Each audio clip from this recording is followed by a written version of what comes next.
Good morning, everyone. Our agenda today is to look at Learning Unit 2 and the first part of Learning Unit 3. So that's what we need to make sure that we cover at the end of the class today. So we need to look at Learning Unit 2 and then the first part of Learning Unit 3, right? So before we jump into that, uh, for housekeeping, please note that our free trial period for those students who are on the trial package is ending by Monday, end of day. So that's when our trial period is ending as well. So which means any material that we are only going to be giving material and videos to students who have registered only from Tuesday onwards. So from Tuesday onwards, we are only going to be dealing and assisting students who have registered with us. So please note that the trial period is officially ending today. So we're giving you a grace period until Monday end of day for you to make sure that you've officially registered with us if you want to continue receiving our services. Now, please note that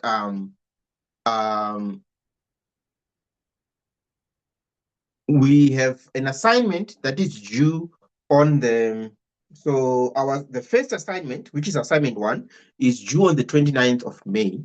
So our next class is going to be on the 25th of April, and that's when we are going to be us going through that assignment in class. So for Rsk4804, we are going to be going through assignment number 1 on the 25th of April, and that's when I'm going to be assisting you and guiding you on exactly how to approach that particular assignment as well. And remember, your module has 2 official assignments. One that is due on the 29th of April, and then the second one, which is due on the 28th of August as well.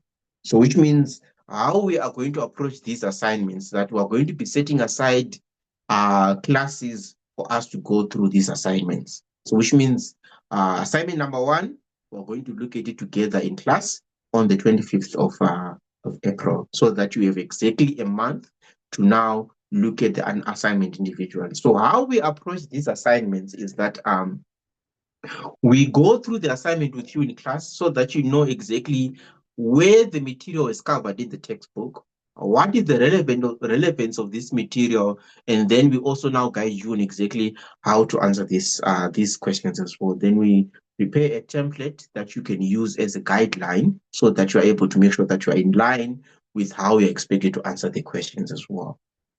Please, of importance, don't just hope that you are just going to copy and paste and submit your assignment. You are going to get a 0 or you're going to get a very low mark. Why? Because for postgrad level, the lecturers are very strict when it comes to issues of plagiarism.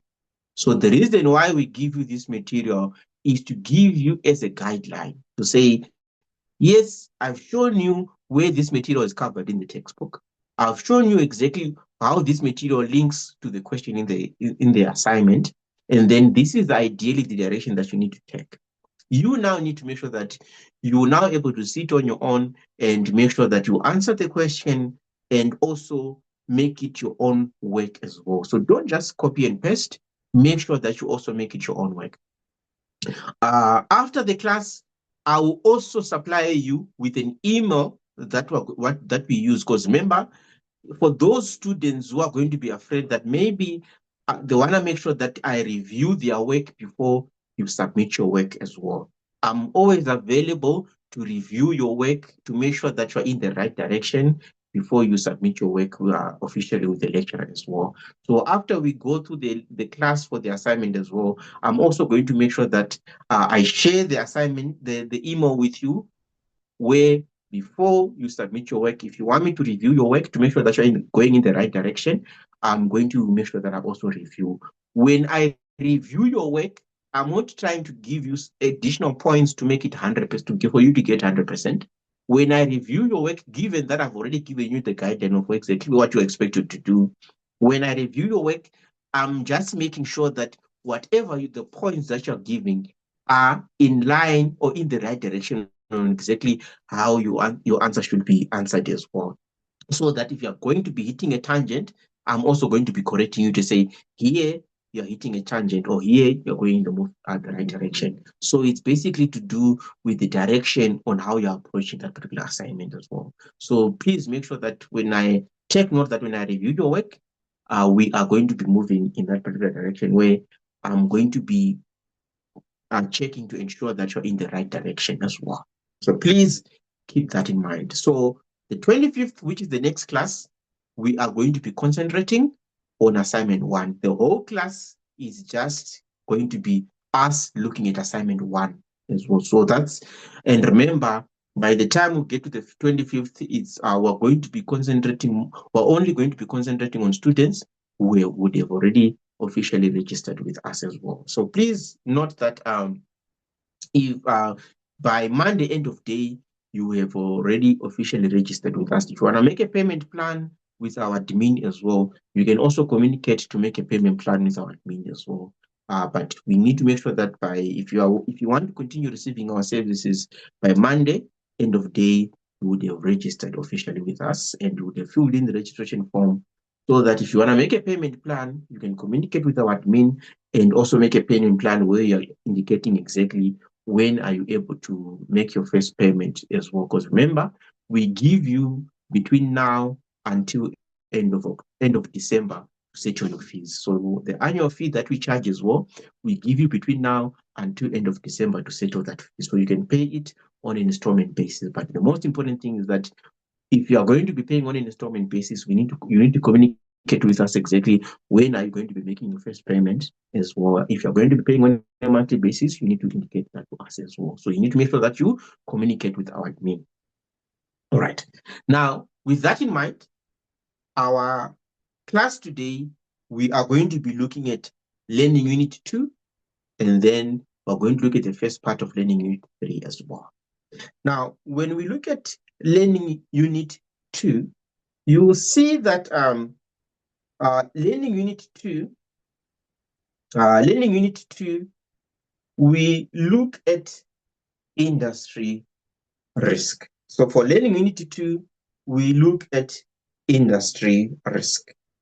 Now, when we look at industry risk for Learning Unit 2, what we are trying to highlight here is that I'm going to first give you an understanding of exactly where industry risk basically comes from. And here, the lecturer says in the study guide, when it comes to the purpose of Learning Unit 2, where you look at industry risks, the lecturer says you need to understand how industry analysis impacts on profitability as part of your credit risk analysis and management. And then they give us the key concepts that we need to take note of when we go through this particular section as well. Then they say we need to make sure that we study chapter 6 of the prescribed book by Joseph, which means that for Learning Unit 2, we need to go through the book by C.B. Joseph. And then the lecturer gives us an overview there. And then in here they say, industry analysis is crucial and necessary part of credit risk analysis. Risk factors impacting industry are key in studying the creditworthiness of firms in affected industries. Furthermore, availability of factors of production, such as the 5 M's, the impacts on the industry-related operating risks, as well as competitiveness. So it is also crucial that the credit risk profile of a borrower be compared with the rest of the industry. So government plays an important role in the development of industry in any country. So positive or negative involvement of the government can make or break the industry, thereby contributing to export potential.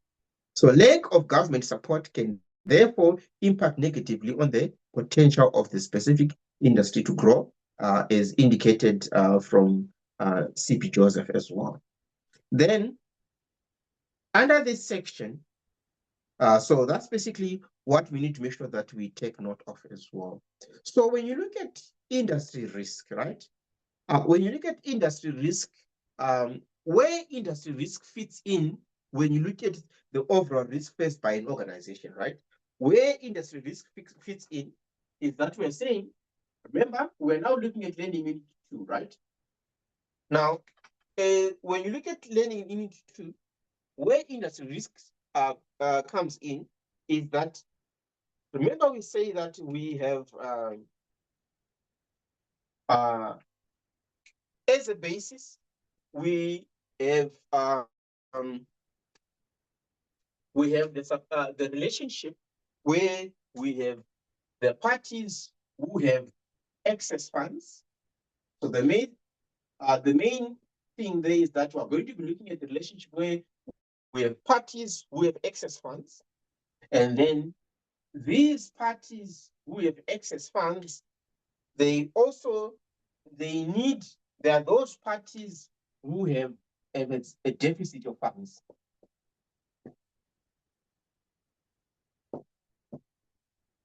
So these parties who have excess funds, they are now going to say, I have too much cash. I have too much cash that I need to use now. So which means I need to be able to look for parties who have a deficit of funds so that they can also be able to more efficiently utilize these funds as well.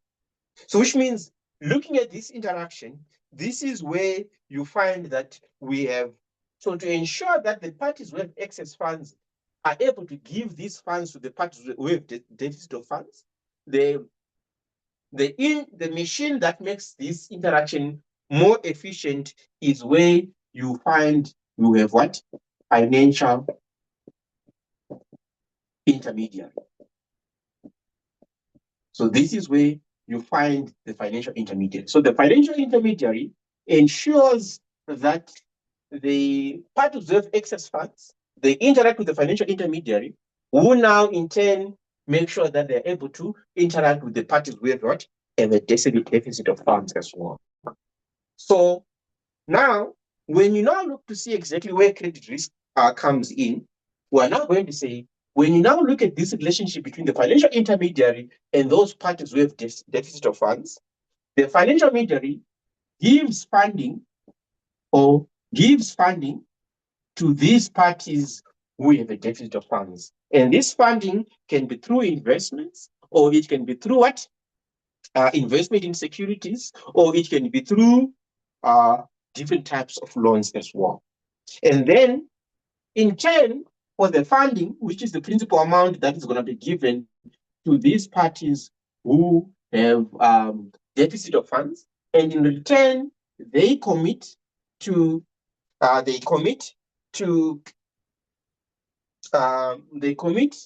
pay interest payments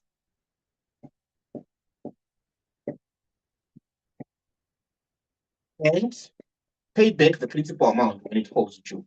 So which means, over time, to compensate the financial intermediary for giving them the funding of the principal amount, they commit periodically to pay interest payments and also repay the principal amount when it falls due, and using the different structures there as well. Right?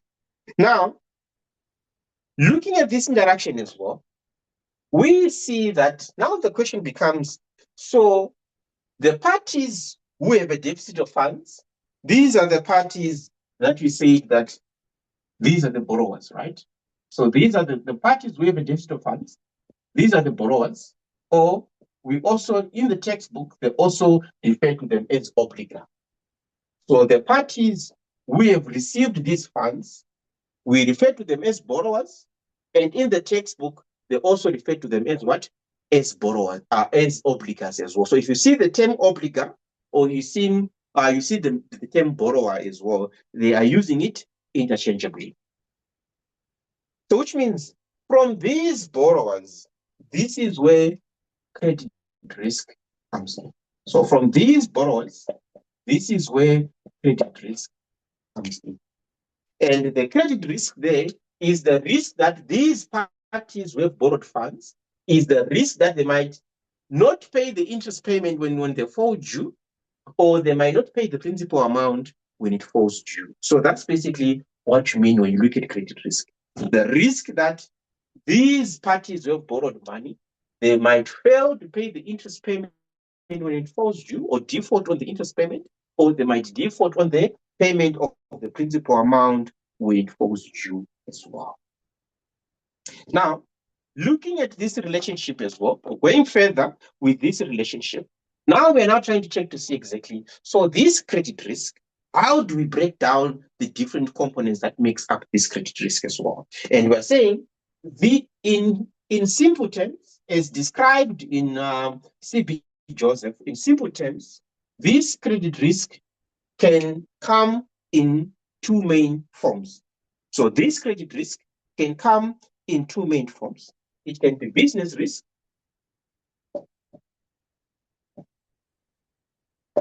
or it can be financial risk. So it can be business risk, or it can be financial risk.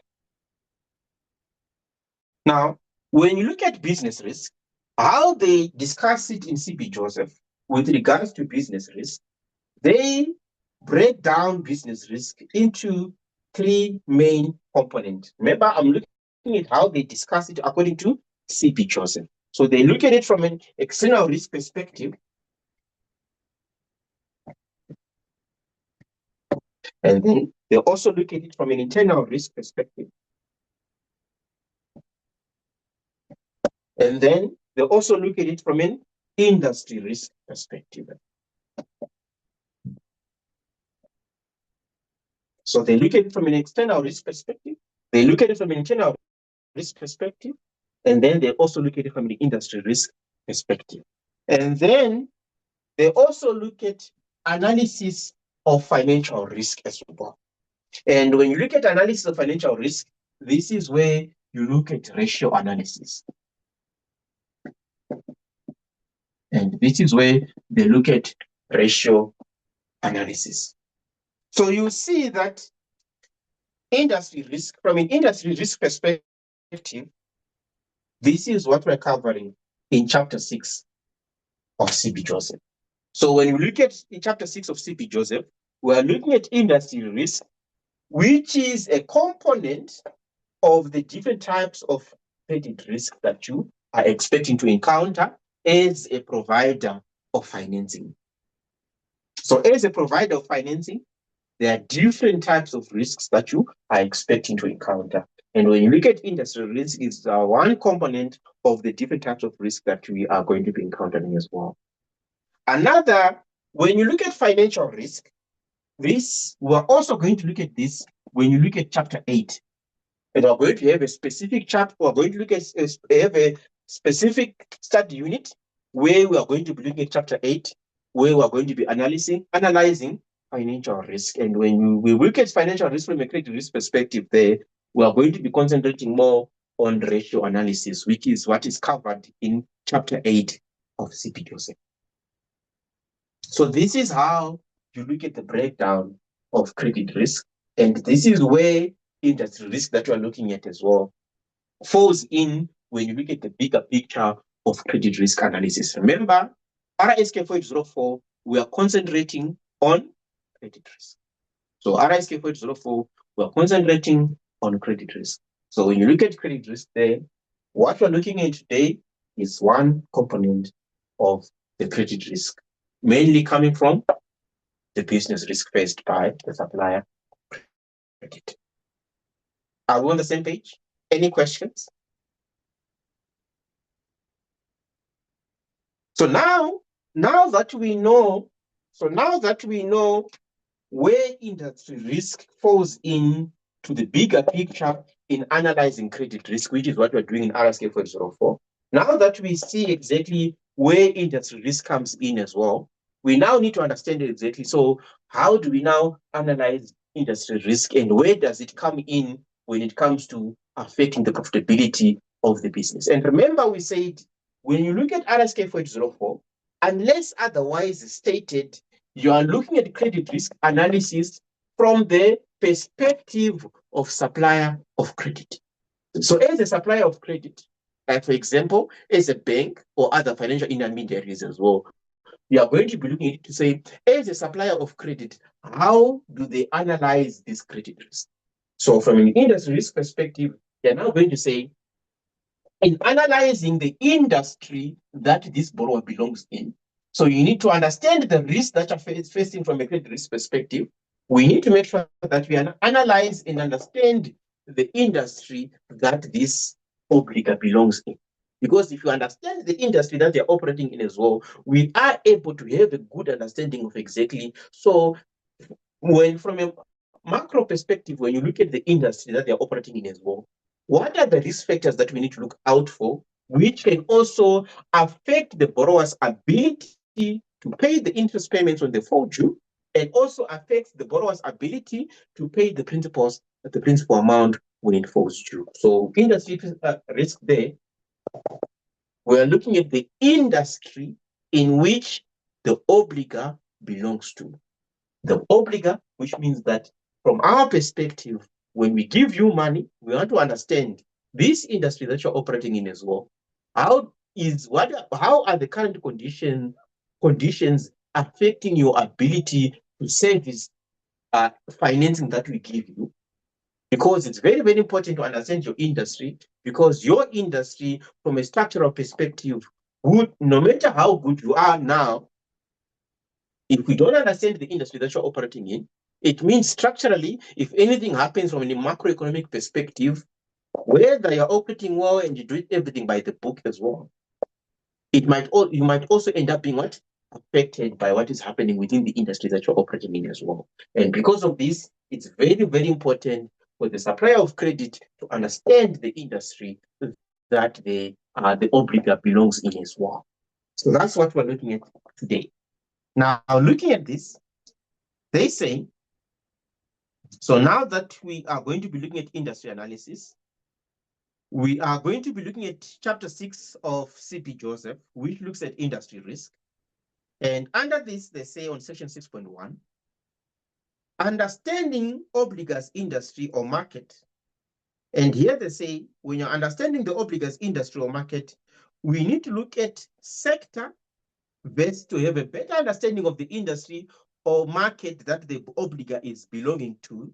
We need to understand the sector versus the industry versus the market segment as well. And here they say, identifying and understanding the sector and industry of the obliga is important for credit risk analysis and management. Many use sector and industry interchangeably. However, there is a subtle difference between the two. The term sector is more comprehensive, while industry definition is narrower. And industry itself may be vast and hence need to be segmented further into meaningful study of its dynamics. For example, the soft drink sector can be broken down into different industries. And these industries can also be looked at as either carbonated or non-carbonated drinks industries. And they give you as an example here to say, when you look at the soft drink sector in this soft drink sector as well, we are basically saying that when you now look at here, they say you can break it down into different industries, right? And the different industries, they can be either carbonated drinks or non-carbonated drinks. And when you look at non-carbonated drinks, this is where you are looking at, for example, having chilled juice, long life juice, or chilled flavored milk, long life flavored milk, or fresh bottled water as well, right? So those are non-carbonated. Remember, when you talk about carbonated and non-carbonated, the main difference there is to do with the issue of them being fizzy or non-fizzy as well. Then, on section 6.2, they also look at challenges of industry classification. So we also look at challenges of industry classification. And then they say, intelligent classification of industry is vital for the study of credit risk of an obliga, as it facilitates proper understanding of the peer group and industry dynamics. Hence, adequate care should be taken to ensure correct industry categorization. Now, we look at the different types of industry risks. And there they say, when you look at the different types of industry risks, the first type is the risks emanating from external environment. And then they say, this type of industry risk originates from the changes taking place in the overall exterior system. For instance, Suppose the government decides to lower import tariffs, causing cheaper imports from foreign producers. And these are this is another type of industry risk, which is basically those risks emanating from what? The external environment. Then another type is industry-specific risks. And yet they say these are risks that are confined to an industry where the source of risk lies within the industry. For example, new entrants contribute to a fierce competition, causing retaliation from existing players in the industry, resulting in price wars, lowering industry profitability. Then you also look at risk emanating from industry drivers. And here they say almost all industries are driven by a few key demand factors that determine the growth of the industry. And here, as an example, they give us the key drivers of the three industries as illustrated here, right? So when it comes to the industry risk drivers there, they also look at crude oil prices and oil rig industry. And then they say, when the oil price goes up, oil firms drill more and deeper in offshore oil fields, increasing output or exploration activity. This results in an increase in rig hire rates and boosts capital expenditure on oil rig assets with favorable impact on the rig industry as well. Then you also look at the automobiles and tire industry. And here they say the tire industry is dependent on the demand for automobiles. Usually, the tire manufacturers ramp up their production capacities in line with growth in automobile sales. Then they also look at transportation and automobile industry. And here they say it is again interesting to note that the demand for automobiles is driven by factors such as transportation demand for both passenger and cargo and oil prices as well. So you need to keep that in mind. So is there any question regarding these different types of industry risks that are discussed here? Any questions?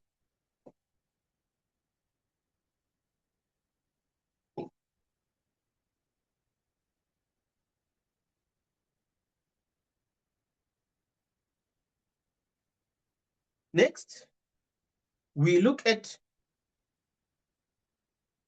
the industry life cycle. So to understand the industry risk as well, it is also important to understand the industry life cycle to say, this industry, which stage of the life cycle is it? Now, as a diagram, they give us the different stages of the industry life cycle, which can be stage number 1, stage number 2, stage number 3, stage number 4, or stage number 5. And as you can see here, they give us, they now go on to explain in detail these different stages of the industry life cycle as well. The reason why we need to understand in which stage the industry or the obligor belongs to is mainly because it has also helped us understand how much is the risk that the data that or the borrower might end up defaulting on the obligation depending on the life cycle or on the stage of the life cycle where the industry belongs to as well, because the different stages have different risk characteristics in general as well. So here they say, when you look at the industry life cycle, they say, let us examine the 5 stages of the life of an industry in more detail. Stage number 1 is the pioneering stage. And in the pioneering stage, they say, during this phase, the industry faces an uncertain future with modest sales growth as the market for products of the industry is small.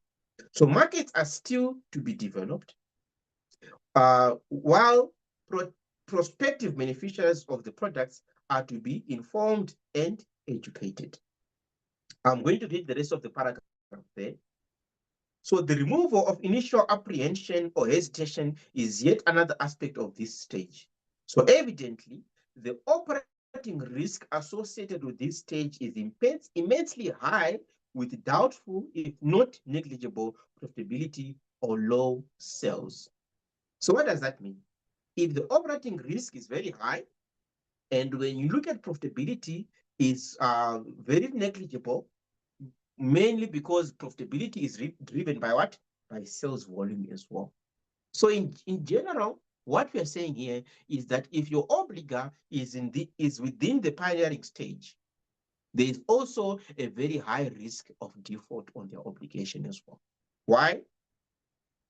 Very low profitability due to low sales. And because of this as well, because people are not yet aware of the product, and it's not, there's also a lot of uncertainty on whether the people are going to be liking this product as well. Because the more this product is liked by the consumers, the more we can now move on to stage number 2 of the industry life cycle. Otherwise, the industry might end up dying off if there's very low or negligible demand for those goods and services as well. So the most important thing there is that in the pioneering phase, what do we see? The risk of default is also very high. Why? Because the operating risk is high, because there is very high, there's very high doubtful, or there's very low profitability due to low sales, because people are still familiarizing themselves with that product, and there's a lot of uncertainty on whether the product is going to be hit or flop as well. Then we move on to the rapid growth stage. Now, when you look at the rapid growth stage, this is the stage that they're talking about, which is this one here as well. And as you can see, with the rapid growth stage here, they say once the industry passes through the pioneering stage successfully, the next stage is characterized by increasing demand, accelerating sales, and high profitability. Market is established with a substantial demand for the products of the industry. So there's there's a very high growth in sales, which is also expected to increase a growth in sales means also is expected to also result in a growth in in profitability as well. So here they say the limited number of players in the industry face little competition, and the increasing market ensures considerable business. The production capacities are rapidly enhanced to meet the new increasing demand. So the industry operating risks are low at this stage as sales and profits grow at over 50% or even 100% a year. So what does that mean? When it comes to the growth stage of the industry, I'm not saying, remember, it's not always applicable that just because an industry is at a certain stage of their life cycle does not automatically mean that the customer obviously is going to end up meeting their obligation, because in between there's always going to be those people who get it wrong because of other reasons as well, in spite of what is happening despite what is happening with the industry, the rapid growth of the industry as well. There's always going to be those companies that might also not take advantage of that rapid growth and fail to take advantage of that rapid growth because of one or other reasons as well, which we are going to be discussing in study unit 12, chapter 12 of this textbook. I'm not sure exactly which study unit it is as well. And because of this, but we're saying in general, when the industry is experiencing the rapid growth stage, in general, we are expecting the probability, the default rates to be low. So which means we are expecting in general the obliga to meet their obligations, and hence we're expecting the default rates to be low. Why? Because we're expecting the sales to be having a rapid growth, which is expected to translate into high profitability. And with high profitability, if everything else is managed efficiently, we would expect the operating risk to be very low, hence probability of default to also be low as well, ideally.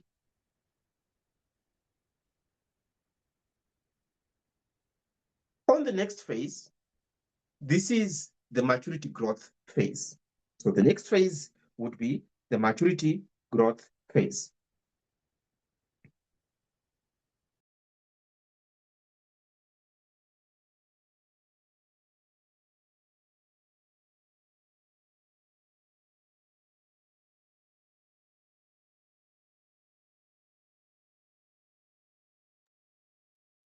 Now, when it comes to the maturity growth phase, this is the third stage, which is shown here on the industry life cycle stages there, right? And as you can see, the graph is starting to level off.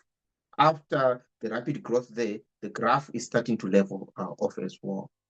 And here they say, so there is some level of growth, but the graph is not as steep as it was on stage number 2. So there is some level of growth, but the graph is not as steep as it was compared to level 2 as well, or stage 2.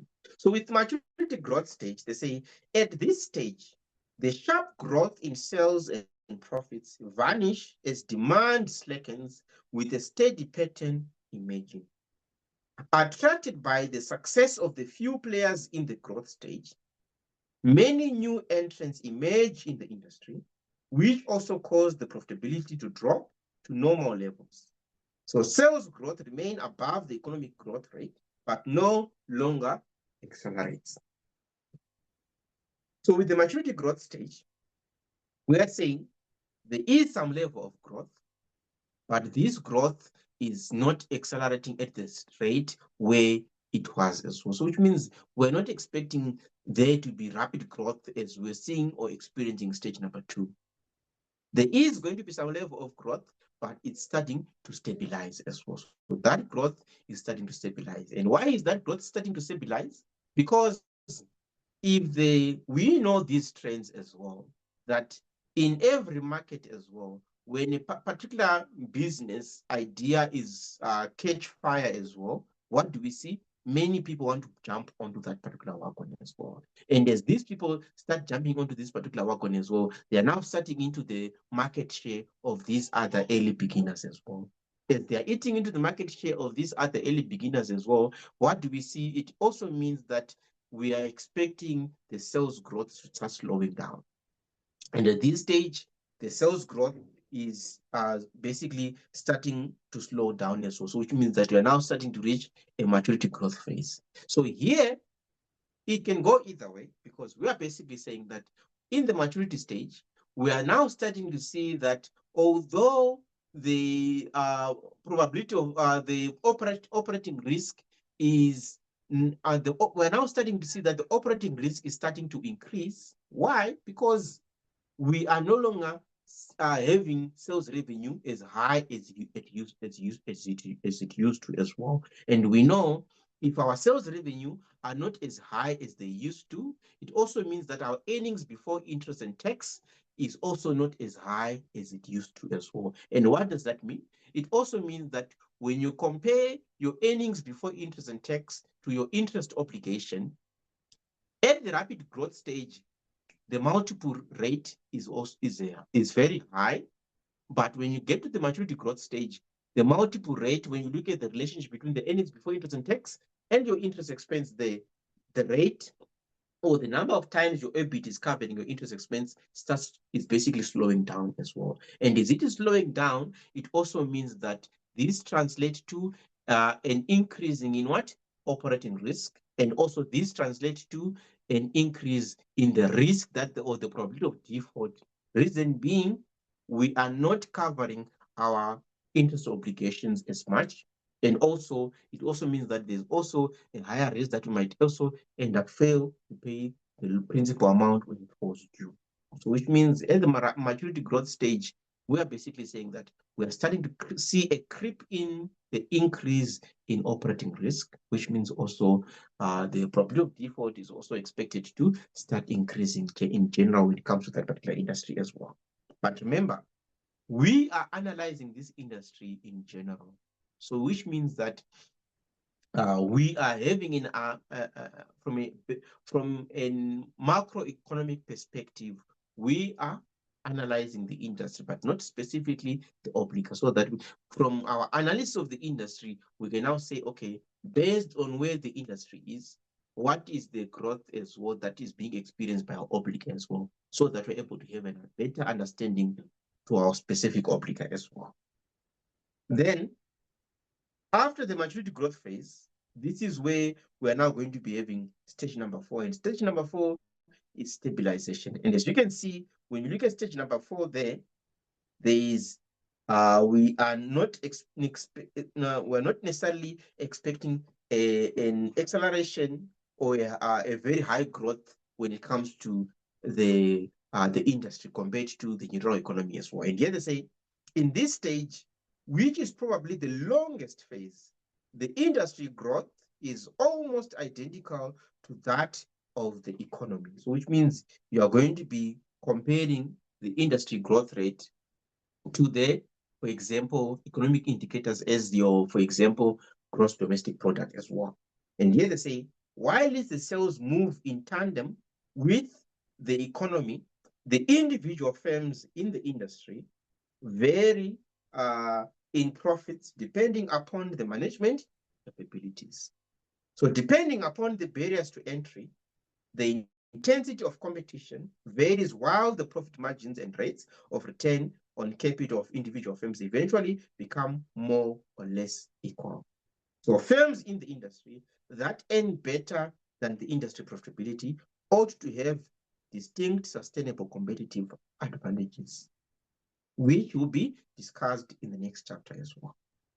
So which means when it comes to the stable state, we're basically saying that you are now having a situation where you are now having stable growth, which means that in this case, we are going to be expecting a growth in general of the industry, which is in line with the economic indicators growth rates as well. So that's what we would expect in stage number 4. Then the last stage. Yes. Quickly, just one question. What would be the risk? I don't know. Would that be categorized as moderate risk cycle of the industry, or low? Which one would stabilization fall into? So when it comes to the risk of default in the stabilization phase, right? We're basically saying that we are going to look at it later on when we look at indicators such as the Z-score as well. And usually you find that when the industry is going through the stabilization phase as well, it means that if you're going to be giving credit to companies that are within the stabilization phase, remember, keep in mind that in this stage, which is probably the longest phase, the industry growth is almost identical to that of the economy, right? So which means that we are saying that the risk factors that we are looking at as well, contributing towards the risk factors of the industry, they are more in line with what is happening within the particular economy as well. So it's not necessarily that we're going to be expecting that in general, we are saying that the risk, the probability of default is higher or is lower there as well. But we're basically saying that these risk factors that you are finding in general with the macro, from a macroeconomic perspective, is also going to be in line with what is happening within the particular industry as well. So which means that you are expecting them to be the risk factors there, where the risk factors are, you're expecting them to be in line with the economy in general. Now, because of this, the most important thing is that when you look at this stabilization phase, it's very, very important that you also have a deep dive into the oblique as well. So for you to now have a very good understanding of the oblique, because remember, when the economy is having a rapid growth stage, you can be relaxed in giving credit to the customers within that particular industry as well. But the moment you look at stabilization phase there, it means the performance or the ability of the company to repay its obligations as well is very much dependent on exactly how is this company running. So which means you are not necessarily going to be depending or relying more on what is happening within the particular industry. It's very, very important that you have a very engage in a very deep dive analysis of the company to see exactly. So this individual company, before we give them credit as well, we need to have a very, we need to scrutinize quite a lot when it comes to how is this company being run. Reason why we are having our risk factors very much in line with what's happening in the economy. So which means it can go either way. It's either we stay here or we can go through, the industry is now going to be going through the decline phase. And because of this as well, it means that it's very, very important for you as a supplier of credit to have a very in-depth analysis of exactly what is happening with the obliga and what are the risk factors that the obliga is having as well, and how is it compared to the industry as well. So it's very, very important that you have a very very important deep dive of the obliga. That's why they say the individual firms in the industry vary in profit depending upon the management capabilities. So because profitability is varying depending on exactly what are the management skills and experience and how are they running this particular company as well. And because of this, that's why we say when you see that your industry is in a stabilization phase, it's very, very important to have a deep dive into how the company is being run, because that will tell you exactly what is happening in that industry as well. We're on the same page.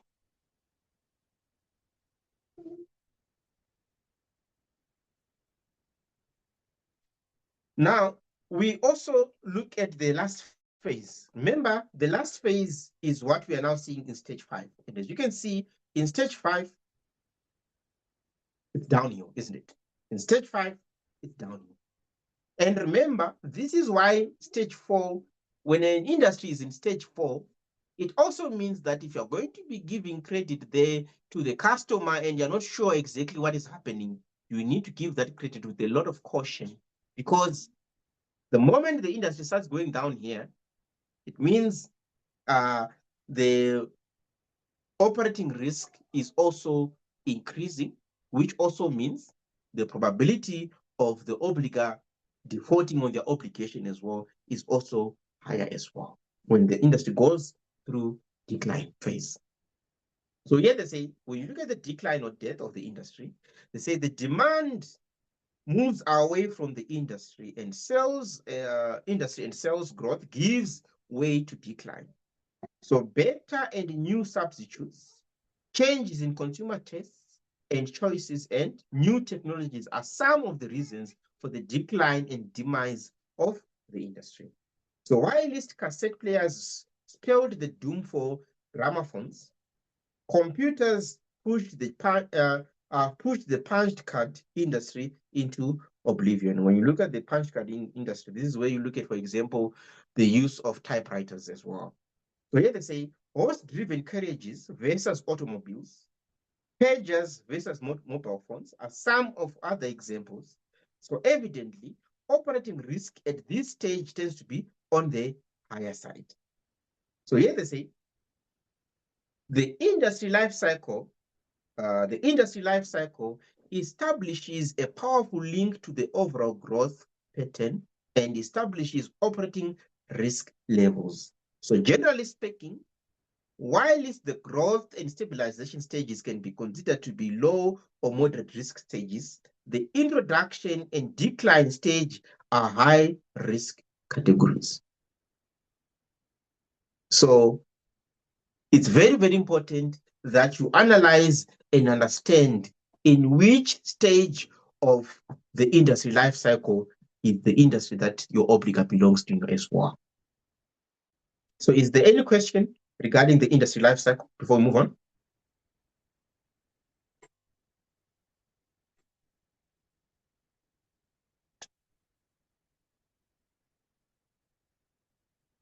All right. Next, we look at the permanence of industry. And here they say,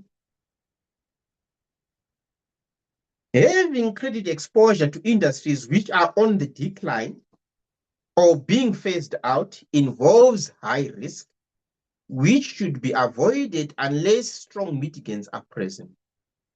In today's world of rapid changes, especially in technology, the permanence of industry is of vital importance, because you don't want to be giving credit to a company that is in an industry that has been phased out as well. Because if you do that, what is going to happen? It means as the industry has been phased out, the sales revenue is going to be very low or negligible, which also means that the risk of them failing to pay the interest when it falls due, or the risk of the obligor failing to pay the principal amount when it falls due is also very, very high as the industry becomes what? Is phased out as well. Because remember, sales revenue drives profitability as well, given efficiency.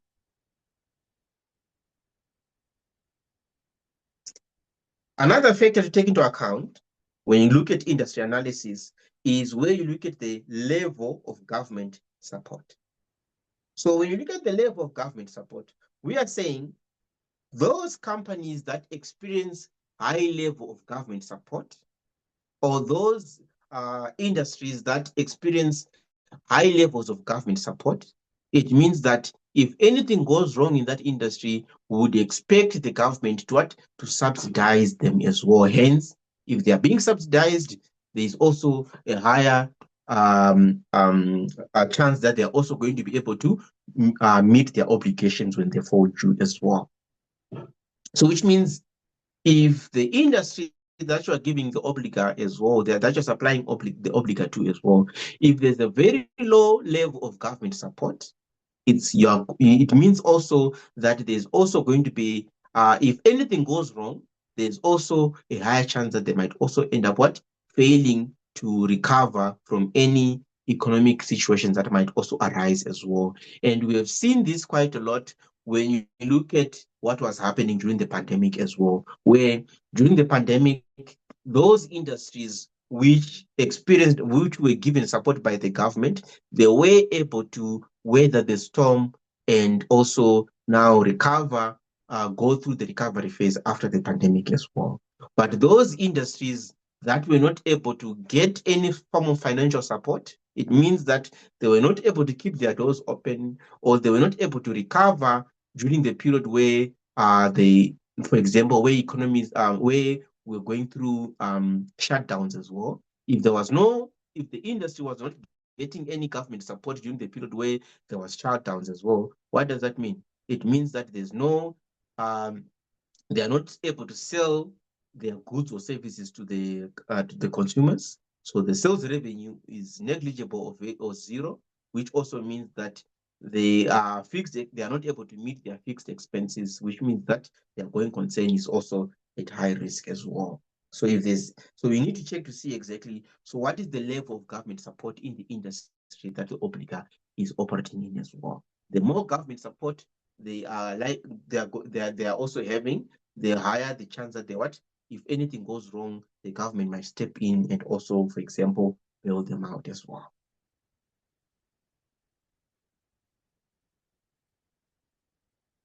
Another factor to take into account when you look at industry risks is where you look at the industry and factors of production. And here they say the availability of suitable factors of production influences industry.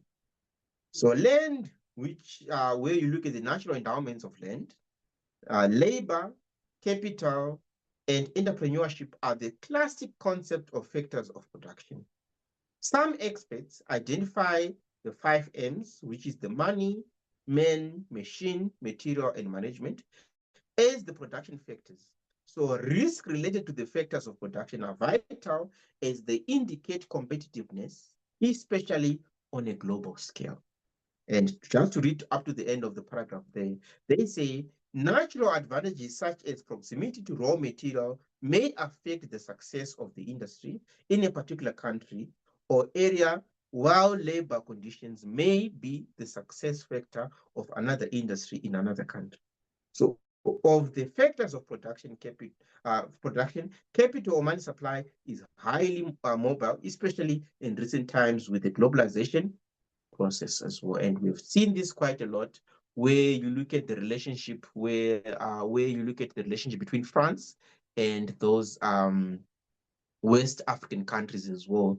And when those countries started locking France out of the access to the resources as well, you see that France is fighting quite a lot, and also trying to look at other business arrangements that they can also have with other African countries as well, so that they're able to access the raw materials that they need. And usually you see this quite a lot as well, when it comes to the friction between America and countries like, for example, China, where they look at the issue of raw, what do you call that, rare minerals, where they are always fighting over those rare minerals that they need, especially when you look at the industrialization and also the use where you look at minerals that are needed for production of chips and all those things that are needed for computer-based type of drive. Like, for example, if you want to be able to, when you're manufacturing any cars or any of these devices as well, they need these computer chips. And it's one of those reasons why, for example, when you look at access to resources, like, for example, where there's this friction between America and China over countries like Taiwan as well, which is one of the major producers of chips around the world as well, is all to do with access to the factors, to the resources that are needed in the production system as well.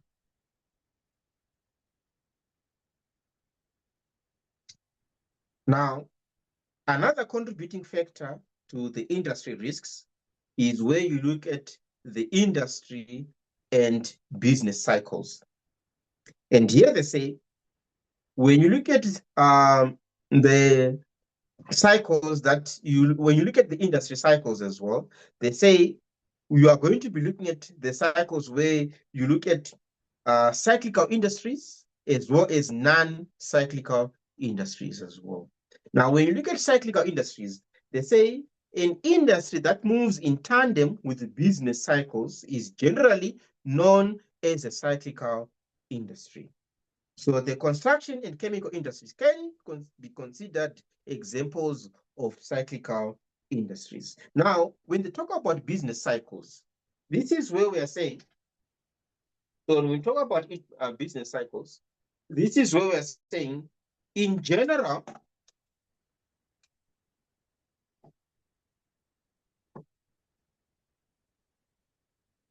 when you look at business cycle, in general, you are looking at the performance over time. So to see what is the performance of this industry as time lapse.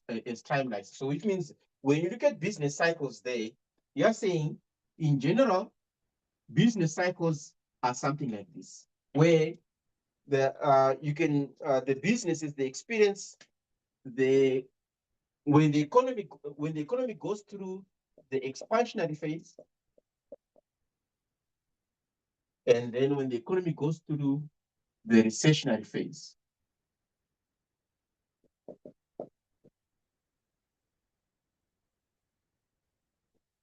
And this is where it reaches a trough, and this is where the economy reaches a peak as well. So when you look at cyclical industries, we are saying when the economy goes through the expansionary phase, right? Cyclical industries are those industries which are also expected to be doing very well when the economy goes through the expansionary phase. So these industries, they are going to be doing very well. And when the economy goes through the recessionary phase, you are expecting these industries to be struggling as well as the economy goes through the recessionary phase. Now, because of this, going back to the issue of ability to service their interest or principal amount when it falls due as well, what do we see? For cyclical industries, when the economy is going through the expansionary phase, you expect in general the probability of default to be very low. When you're looking at what? Cyclical industries, because we expect that most companies within these industries are generally doing well. So you expect the probability of default to be low. But when the economy goes through the recessionary phase, you also expect the companies within those industries as well to be doing badly, which means that when the economy goes through the recessionary phase, if it's a cyclical industry, it means you also expect the probability of default to be very high during the recessionary phase. So that's when you are dealing with a cyclical industry. because they do very well when the economy goes through the expansionary phase, and they also struggle a lot when the economy goes through the recessionary phase as well. Are we on the same page? Any questions? Now, they also give us the opposite of cyclical industries, which is your non-cyclical industries. And here they say, these industries are not impacted by cycles. Food, utilities, and other pharmaceutical industry are some of the sectors considered to be non-cyclical. The main reason being that the end products of non-cyclical industries are essentials of life. Auditing and finance consultancy and the legal profession are also considered what? Non-cyclical as well, because these are the essentials of life, where you look at the basics of life, so which means the industries which are to do with the basics of what one needs in their daily living as well. You generally expect that they are non-cyclical, they are falling in the non-cyclical industries, which means that whether the economy is going through the expansionary phase or the economy is going through the recessionary phase, you are expecting the demand for these goods and services to remain generally at the same level as well. Hence, non-cyclical, because you're expecting to say whether the economy is going through the expansionary phase or the recessionary phase, you expect the demand generally to remain at a certain level as well of these goods and services. Then there's the counter-cyclical industries. And here they say some industries are even classified as counter-cyclical, which means that demand goes up when other industries are declining or hitting rock bottom in sales. So which means when you look at counter-cyclical industries, they are saying when the economy goes through an expansionary phase, people are not necessarily are going to be moving money out of those type of industries into other growth industries as well. But when the economy goes through the recessionary phase, people are going to be moving away money from these other industries as well and putting it in an investment where they know that there's going to be usually it's those investments which are deemed to be safe havens as well. Like for example, when you look at gold as well, usually under normal circumstances, you expect that during the expansionary phase, gold is not doing that well, but during the recessionary phase, that's when people want to park their money in what? In resources such commodities such as gold as well. So those are usually deemed to be counter-cyclical industries. Are we on the same page when it comes to the different are we on the same page when it comes to the different the industry cycles and how they relate to the business cycles as well? Any questions?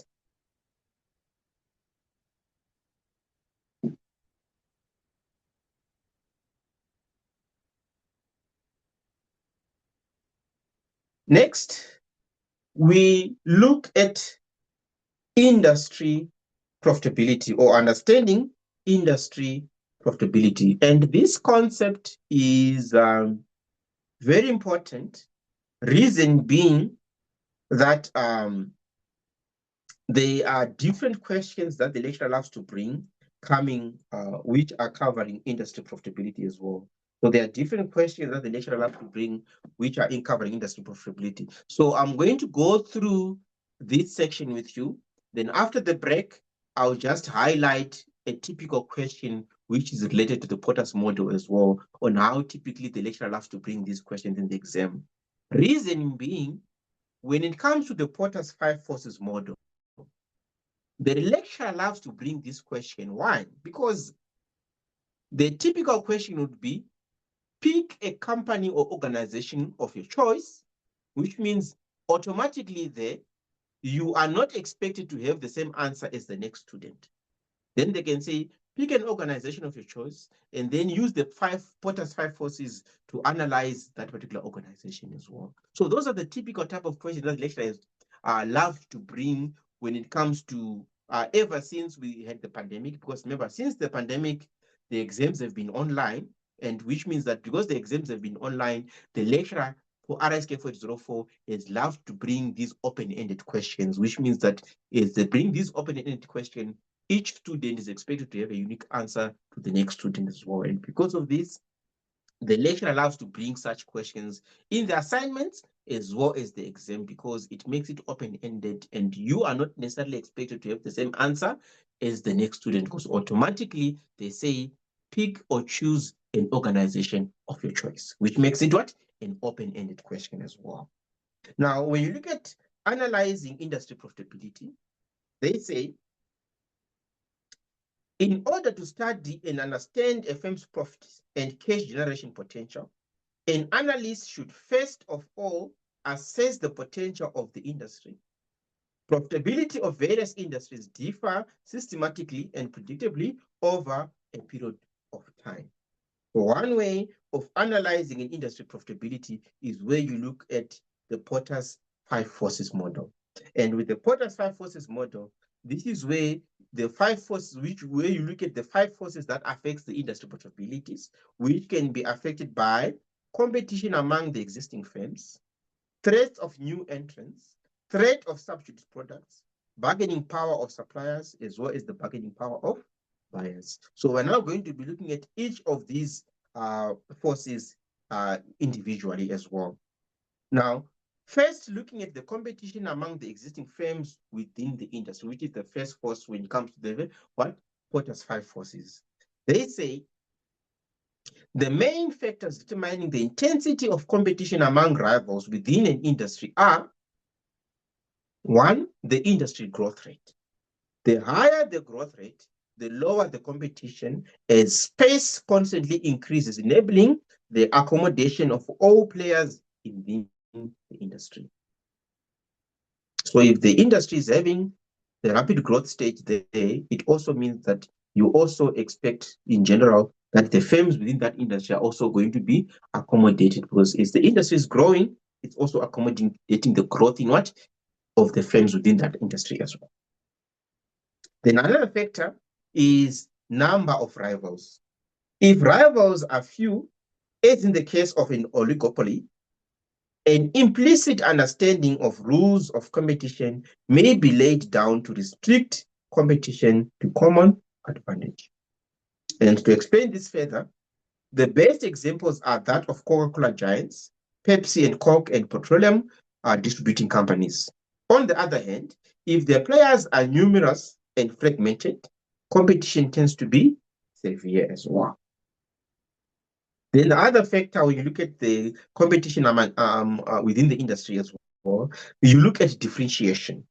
If products are differentiated by branding or by other means, competition tends to be less intense as each player in the field has developed or created their own target segment as well. Then they also look at switching costs. If the switching costs are higher, the competition tends to be less intense, as the consumer would prefer to continue with the same product to avoid higher switching costs. Then the other factor is the level of fixed of cost and overcapacity. If both are on the higher side, the producer would aim for higher output in an attempt to reduce fixed cost per unit, and resultant excess supply in the market is sure to heat up competition as well. So the higher the fixed costs, it means that the company is now going to try to meet those fixed costs before they have profitability. And because of this, they're going to be producing more. And as they produce more, the more competition that is expected within that industry as well. Then there's also exit barriers. And here they say, if the exit barriers are low, some of the marginal players may quit the industry without much loss to stakeholders, especially shareholders. But if the exit barriers are high, marginal players will continue adding to the competition in the industry as well. So the level of exit barriers is also very, very important, which affects the level of competition within the industry that you're operating in as well. So is there any question regarding the first of the 5 forces, which is to do with the level of competition within the industry? Any question?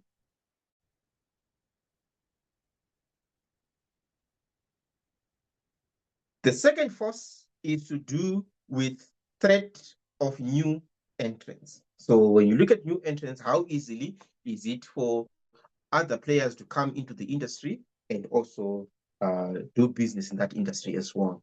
So here they say, the first one is where you look at the economies of scale. And here they say, large economies of scale act as a barrier for new entrant because the new entrant needs to invest heavily to compete effectively on a similar scale.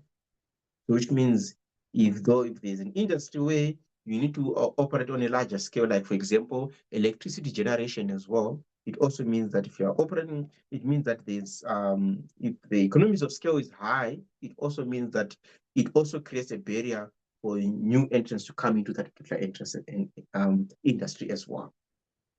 Then there's also first mover advantage. And here they say early entrants or pioneers in the industry can dominate in such a way that a new entrant cannot pose a direct challenge to the first mover as well. And here they give us an example. It's say the best example is Microsoft in the household software segment as well. Then another factor is channels of distribution and relationship. And then they say high cost of developing new channels can be an effective entry barrier. Sometimes the existing strong relationships among customers in an industry may make it difficult for new entrants. Examples of this kind of include auditing, investment banking, as well as advertising as well. Then there's also legal barriers. And here they say these also act as an effective barrier for a new entrant, for example, where there's need for licensing, patents, or copyright for you to be able to operate in a particular industry as well. So is there any question regarding the second force, which is the barriers of new entrants? The third force looks at the threat of substitute products. And here they say, if substitute products are available, then the industry profitability is affected by the factors influencing the substitute. So ultimately, the threat of substitutes is affected by A, relative price, B, relative performance or the ability to satisfy, and C, customers' willingness to pay for the substitutes. These differs from industry These differ from industry and other are affected by several factors. So they differ from industry to industry as well, right? So usually, if both products serve the same identical function, price is the key determinant of choice. If one product offers more efficiency and the customer may be willing to pay a higher price for a greater efficiency or satisfaction offered by it as well. Then the fourth force is the bargaining power of buyers. And here they say industrial profitability is influenced by the customer's bargaining power. In case the buyers have substantial bargaining power, as the automobile manufacturers have the spare part suppliers or computer assemblers or software suppliers, the industrial profitability is somewhat hampered as well. So which means now to do with the bargaining power of buyers as well, like how much power does the buyers have as well. So which means it's to do with usually it's to do with how many buyers are there for that good or service that you're offering as well. The more buyers you have, the more the lesser buyers you have, the more bargaining power those buyers also have as well. And at the same time, it also to do with it's also to do with availability of suppliers of spare parts for whatever product, goods or service that you're offering as well. So if there are few suppliers of spare parts, it basically means that the buyers have less bargaining power because they are forced to buy the parts from you as well, which means that you have control over the pricing of those goods and services as well. Then we also look at the bargaining power of suppliers. And here They say, as in the case of buyers, suppliers also determine industrial profitability depending upon the extent of their influence. If suppliers have substantial bargaining power, as Coke and Pepsi have with bottlers, then the bottlers' profitability is somewhat hampered as well. So, which means in this case, you have to look at the bargaining power of the suppliers of those goods and services as well. So, if the more the suppliers have bargaining power, the more they're able to control the pricing as well. And if they're able to control the pricing, they're able to control the demand of the goods and services, which means that they're also able to have what? Control the profitability within the industry as well. So these are the Porter's 5 forces as explained in the textbook. So the next thing that I'm going to do is we're going to take a 10 minutes break. Then after the break, I'm going to just show you a typical question that the lecturer loves to bring, which is to do with the Porter's 5 forces as well. We're not going to go through that question together in detail. I'm just going to show you a typical question on how so that you're able to familiarize yourself with exactly how does, if this question comes, this concept is asked in the exam, typically, how does the lecturer ask the question, and ideally, how should you approach such a question as well? So can we take a 10 minutes break until 12:40, and then at 12:40, we continue with the next section as well.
All right, can we continue? Now, when it comes to the section on industry risks, remember we said that when it comes to the section on industry risk, remember we looked at the Porter's 5 forces model, right? Now, when you look at the Porter's 5 forces model, the typical type of question that the lecturer loves to bring in the exam with reference to the Porter's 5 forces model is something like what you would come across when you look at assignment 1 of 2022. It's a typical example where they would ask you regarding the Porter's 5 forces model. And as you can see, as I was highlighting as well, typically how they bring this particular question in the exam is where they can say, for example, as shown in question number 4 of 2022, the lecturer says, in credit assessment, Porter's 5 forces model is a tool that can be used to give insight into the forces that affect the revenue and profitability of a business. So as a credit analyst of Rsk4804 Bank, BPAC, use Porter's model to assess the potential in terms of performance, a company of your choice, locally or internationally, in any of the following sectors. So it can be surface transport, which is road and rail, or either passenger or freight, or manufacturing, or financial services, which can be banks, micro lenders, or insurance companies, or retail. And then they say, in your answering, introduce the sector, the name of the company, and the type of business. So, which means that in answering this question, you need to give a brief background of the organization that you're choosing to analyze as well. Now, remember here, we're looking at analyzing the Porter's 5 forces model, right? Typically, how you would answer this question is that the first thing that you need to indicate is indicate the company that you're analyzing and give a brief background of the company and the industry in which the company is operating in. So, one, indicate the company that you're analyzing, and then give a brief background of the company and the industry in which the company is operating in. That's the first thing that you need to look at.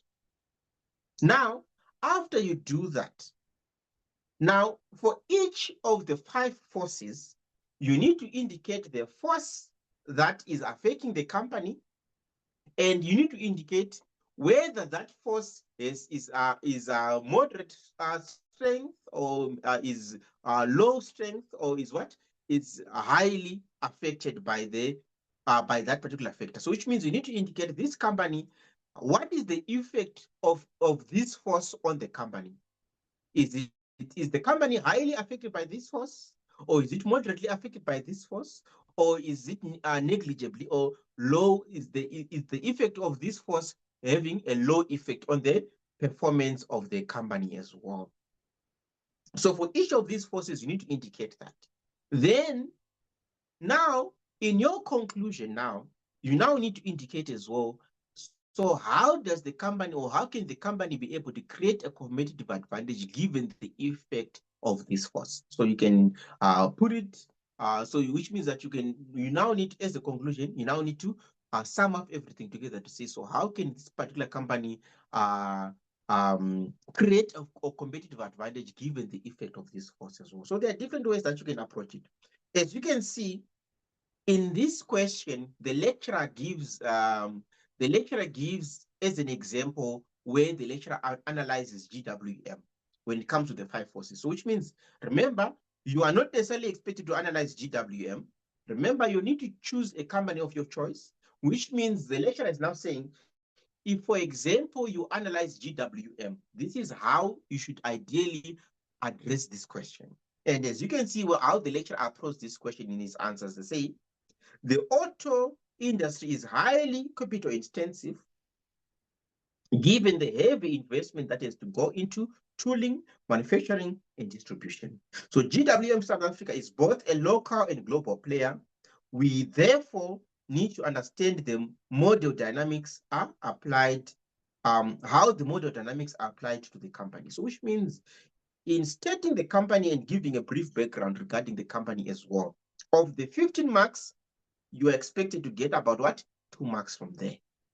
Then from there, now when you look at each of every of those 5 forces, the lecturer starts off with the competition among existing auto manufacturers. And the lecturer says, the intensity of rivalry among different players is high. There is a brand loyalty, especially towards established companies such as Hyundai, Mahindra, Toyota, Jeep, BMW, Fiat, Jaguar, and Land Rover. So GWM is still finding it difficult to compete and gain market share because not very many consumers trust the performance and reliability of the brand. So you see how the first force is affecting GWM as well, or the intensity of the first force. Then they also go on to the second force.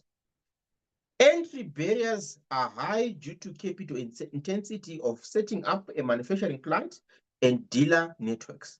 So GWM is still importing all its products into South Africa. Then they look at the next force, threat of substitutes.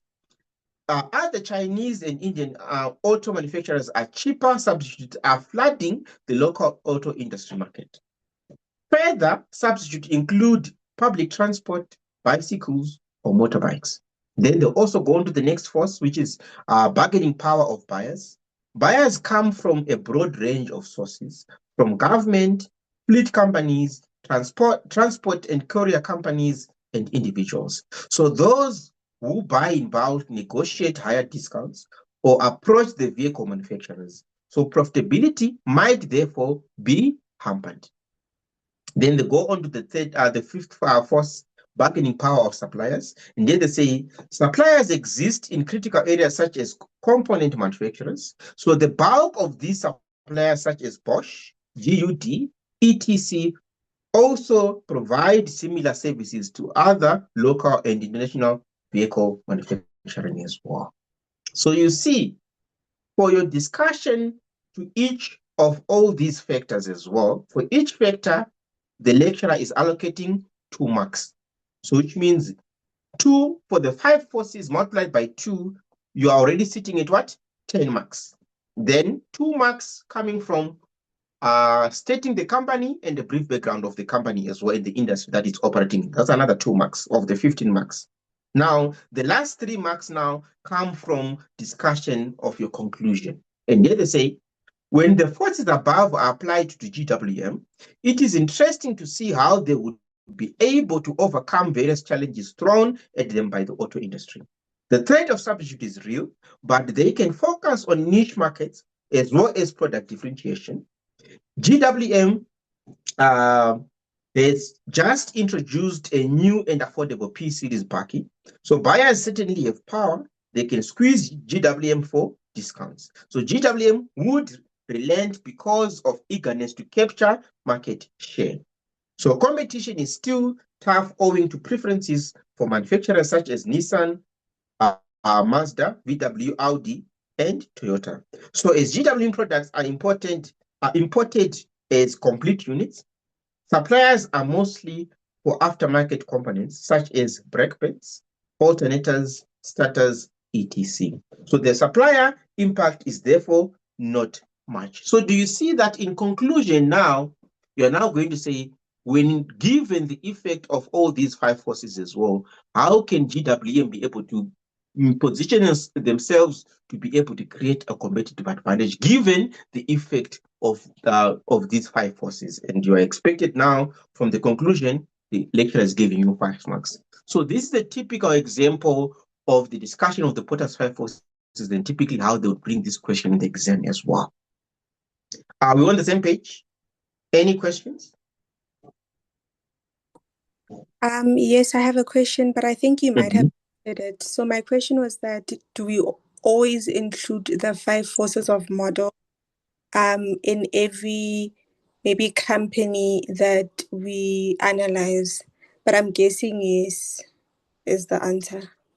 No, the question is very specific.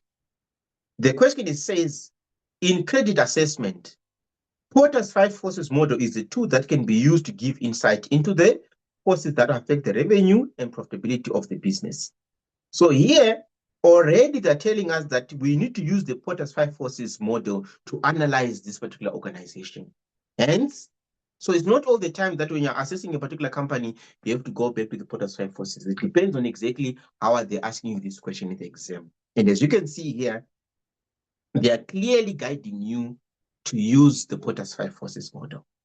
Are we together there? Understood. Thank you. All right. Are there any other questions? Yes, there is. This question is an assignment. Some assuming that one had to go do research and get a bit of understanding regarding the company. But now when it's an exam, how do you get to handle the question? Typically, they have brought it as an exam question at some point. I can't remember which year it was, but they did brought it as an exam question. I can't remember. I think it was 2020 or 2021, somewhere there. They did brought it as an exam question, as an open-ended exam question as well. Although now the way that the lecturer is asking these questions, if you are asked this question, if it's brought into the assignment, they even go further to say, I know they didn't state it here, but if you look at the other assignments coming, more recent assignments as well, the lecturer even go further to say, don't just copy and paste, make sure that you indicate and demonstrate that you did a site visit to get that information as well regarding that company. So they can typically do that when it comes to assignments. If it comes as an exam, they would typically just ask you something like this, where you are just expected to ask those questions. So you're not necessarily expected to do a site visit, but you need to demonstrate your understanding of how these five forces are affecting that particular company as well. So it will depend how they ask you this question. In the exam, if they bring this question in the exam, they will typically give you something like this, where you are not necessarily expected to do a site visit, but you expect to show that you demonstrate that you did get information directly from that particular company, but you are having an understanding of the company that you're discussing. That's the most important thing that they ask you to do if this is brought in the exam as well. Are we together? Yes. All right. So typically, this is how they would bring this question regarding this particular section in the exam. Right. So on the last section of CP Joseph, they also discuss something to do with competition or peer group analysis. I don't see something that I would say is highly examinable there. So they also bring in the discussion of competition or peer group analysis. I don't see something that I would say would be highly examinable there. So you see that on this section, I didn't really cover that particular section, but I don't see how the lecturer would bring this in the exam as well.